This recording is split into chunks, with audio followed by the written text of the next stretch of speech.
श्री शिवाय नमस्तुभ्यम।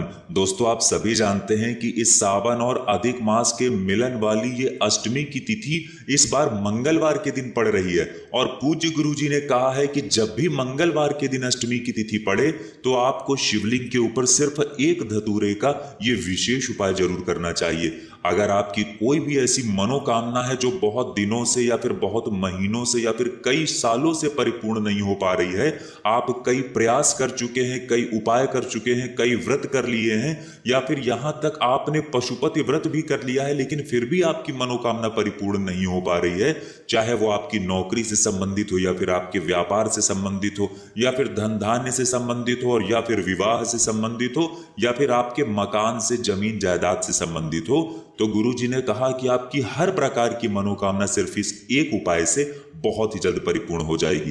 तो चलिए जानते हैं इस उपाय के बारे में, लेकिन उससे पहले एक प्रार्थना, अगर आप चैनल पर नए हैं तो कृपया चैनल को सब्सक्राइब अवश्य कर लें। देखिए, ये उपाय बहुत ही विशेष इसलिए हो जाता है क्योंकि मंगलवार का दिन है और अष्टमी की तिथि है, और साथ ही साथ सावन तथा अधिक मास के दिन यह अष्टमी की तिथि पड़ रही है। इसलिए ये उपाय आपकी सारी समस्याओं को समाप्त करके आपकी हर प्रकार की मनोकामना को परिपूर्ण कर देगा। देखिए, इस उपाय के लिए आपको सिर्फ और सिर्फ एक धतूरा लेना है। धतूरा आप सभी जानते हैं कि महादेव को बहुत ही प्रिय होता है।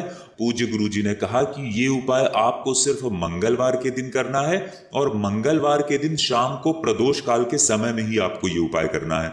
अगर आप प्रदोष काल के समय के बारे में जानकारी नहीं रखते हैं तो आपको जान लेना चाहिए कि शाम को जब सूर्यास्त होते हैं तो उससे 45 मिनट पहले का समय और 45 मिनट बाद का समय, यानी ये जो 1.5 घंटे का समय होता है, ये प्रदोष काल का समय कहलाता है, और इसी समय आपको ये उपाय करना है। आप सभी जानते होंगे कि प्रदोष काल के समय साक्षात शिवलिंग में महादेव विराजमान होते हैं, इसलिए आपको प्रदोष काल के समय में ही ये उपाय करना है।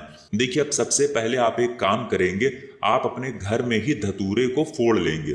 धतूरे के अंदर से जो भी निकले उसको आप निकाल कर अलग कर लेंगे। देखिए, धतूरे के अंदर से कुछ बीज टाइप के निकलेंगे, यानी कुछ बीजे निकलेंगे।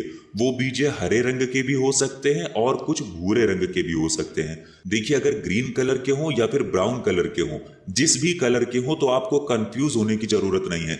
जब धतूरा पूरी तरह से पकता नहीं है, जब पूरी तरह से पका हुआ धतूरा नहीं होता है, तो उसके बीज कच्चे होते हैं, यानी हरे रंग के होते हैं, और जब अच्छी तरह से पक जाता है तो उसका रंग कुछ भूरा सा हो जाता है, यानी कुछ ब्राउन कलर का हो जाता है।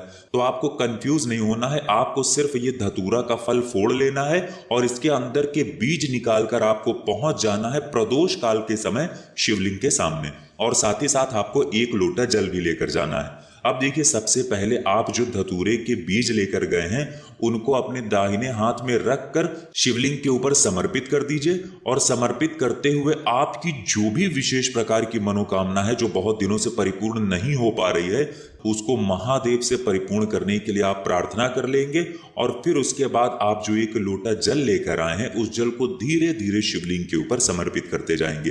गुरु जी ने कहा कि जल आपको बिल्कुल धीरे धीरे समर्पित करना है, और जल समर्पित करते करते आप कम से कम 11 बार श्री शिवाय नमस्तुभ्यम मंत्र का जाप जरूर करेंगे, या फिर ओम नमः शिवाय मंत्र का जाप भी कर सकते हैं। इसके बाद जलाधारी से जो जल बहकर नीचे आ रहा है उसको आप थोड़ा सा अपने दाहिने हाथ में ले लीजिए, और अपनी मनोकामना फिर से दोहराते हुए आप अपनी दोनों आंखों के ऊपर, यानी अपने दोनों नेत्रों के ऊपर लगा लीजिए। पूज्य गुरु जी ने कहा कि मंगलवार के दिन किया गया ये उपाय आपकी हर प्रकार की मनोकामना को बहुत ही शीघ्रता से परिपूर्ण कर देगा।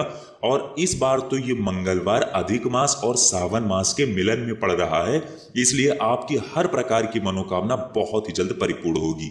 अब देखिए, आपने जो धतूरे के बीजे निकाले हैं उसके बाद धतूरा का छिलका बचा हुआ है।